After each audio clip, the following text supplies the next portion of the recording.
Foi como os moradores locais relataram. Viram uma enorme bola de fogo caindo do céu.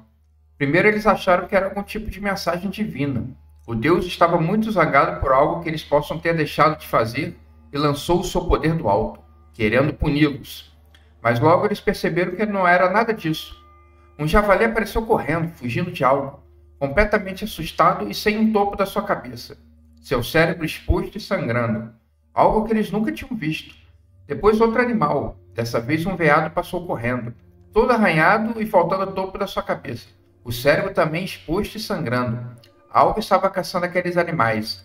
Talvez não estivesse matando para dar algum aviso. Naquela primeira noite, a tribo dormiu unida. Todos encolhidos e espremidos na enorme tenda central. Um local de rituais e festas.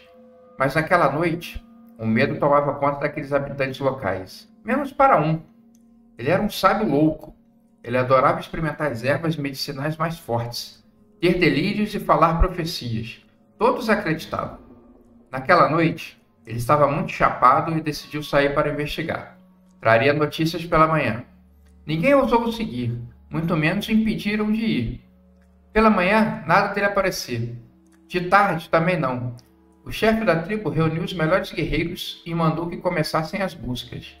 Mas avisou que ao sinal do primeiro perigo eles voltariam correndo, e suas seguranças eram o mais importante. Os guerreiros procuraram bastante, até que viram um corpo caído perto de um rio. Ao chegarem mais perto, viram que era o louco. Estava sem o topo da cabeça e sem o seu cérebro, os olhos regalados.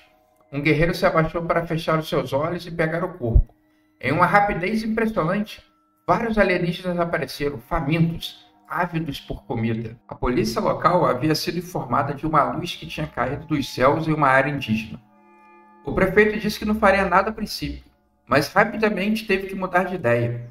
Veículos independentes da imprensa estavam na tribo, ouvindo relatos. Alguns policiais foram até lá. Depois que foram chamados, a coisa estava escalando. O exército em breve chegaria ao local. Mortos. Quase todos os guerreiros haviam sido mortos. Apenas um tinha escapado com vida, alertando a tribo dos perigos. Em pouco tempo, todos estavam a caminho da cidade grande, chegando a uma enorme barricada do exército na estrada de terra. Uma gritaria enorme, briga, os índios desesperados. Depois de muita explicação, eles foram acolhidos e resgatados. Em alguns abrigos, eles começaram a explicar o que tinham visto e o que estava acontecendo. As pessoas ainda estavam incrédulas. O exército fora mandado para investigar. Se aquelas pessoas estivessem falando a verdade, a coisa poderia vir para a cidade e tudo ficaria muito feio. Chegando na mata sem fazer barulho, cada soldado andava lentamente, com um enorme rifle na mão.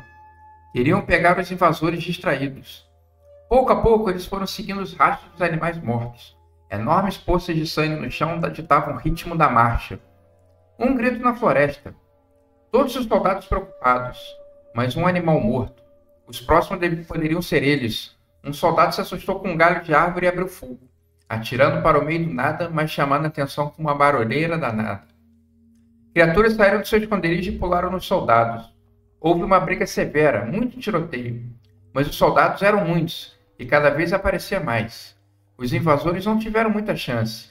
Assim como os humanos, eles também sangravam e morriam. Eram seres biológicos como nós. Houve um grande protocolo para o abafamento do caso. Ninguém comentava mais. Os restos abatidos da nave rapidamente foram colhidos e levados para uma base super secreta. Agentes especiais de países do primeiro mundo apareceram para ajudar no acobertamento dos casos. Os indígenas, levados a um outro assentamento, o antigo eles não queriam mais saber. Seu silêncio também fora comprado.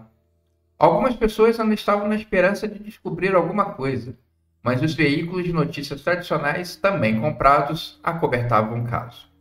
Traziam especialistas para falarem que tudo não passou de um surto coletivo, que o estresse devido a uma péssima economia contribuía para esses avistamentos. Enfim, panos quentes na situação.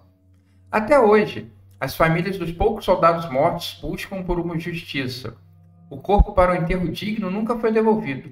Para a família, disseram que morreram em treinamento do exército com material radioativo, por isso eles não puderam ver os corpos. Mas para essas famílias, a verdade não poderia ser escondida.